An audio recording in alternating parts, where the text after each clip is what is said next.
How China is planning to go to Mars amid the coronavirus outbreak. The launch is on track for July as Europe and Russia announce a 2-year delay in their journey to the Red Planet. China's first journey to Mars is one of the most anticipated space missions of the year. But with parts of the country in some form of lockdown because of the coronavirus, the mission teams have had to find creative ways to continue their work. Researchers involved in the mission remain tight-lipped about its key aspects, but several reports from Chinese state media say that the outbreak will not affect the July launch, the only window for another 2 years. The launch is so important politically that they will make it happen, says Raymond Arvidsson, a planetary geologist at Washington University in St. Louis, Missouri, who has been involved with several U.S. Mars missions. The centenary of the founding of the Chinese Communist Party is in 2021, and a successful launch will be a 100-year anniversary gift, says Wang Qi, a space physicist and Director General of the National Space Science Center (NSSC) in Beijing, who is in charge of the scientific payloads involved in the mission. 2 other international teams are planning Mars launches in July. NASA plans to deploy a rover named Perseverance, and the United Arab Emirates will send a probe called Hope. The European and Russian space agencies were planning to send a probe to Mars this year, but announced on Thursday that the launch will be delayed by 2 years so they can finish important tests, and partly because of the coronavirus pandemic. On track. China's probe called Hoxing will include an orbiter, a lander and a rover, the first Mars probe to include all 3.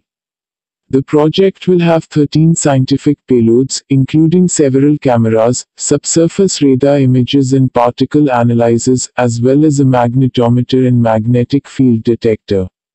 The mission's scientific goals include studying the Martian morphology, geology, soil and water ice distribution.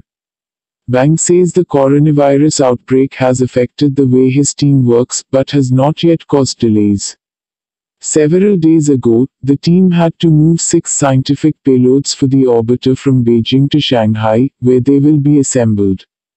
Instead of risking the team members getting infected on a plane or high-speed train, 3 people drove the 6 payloads in a car, a journey that took more than 12 hours. To limit physical contact between employees, the NSSC has introduced a flexible work policy that allows researchers and engineers to come into the office only in the mornings or the afternoons. Basic scientists can work from home. We just want to reduce the population in the center, says Wang. Travel has been minimized, but researchers who need to visit the NSSC for essential project testing can get approval to stay at the center's guest rooms without quarantining themselves for the required 2 weeks. Because this is a big national project, usually the local government office gives us a green light, says Wang. More than 20 research teams and some 70 scientists across China are involved in the development of the craft's instruments and scientific investigations, says Wang.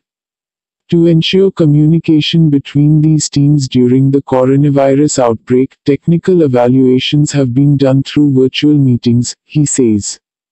Another impact of the outbreak is that no guests will be allowed to attend the launch in July, says Wang. At the late 2018 launch event for China's lunar probe, Chang'e-4, the teams responsible for the payloads invited some 100 guests, including international collaborators. Keen observers can probably watch the rocket launch from a nearby beach in Wenchang City on the southern island of Hainan, says Aline Wang, a planetary scientist at Washington University in St. Louis.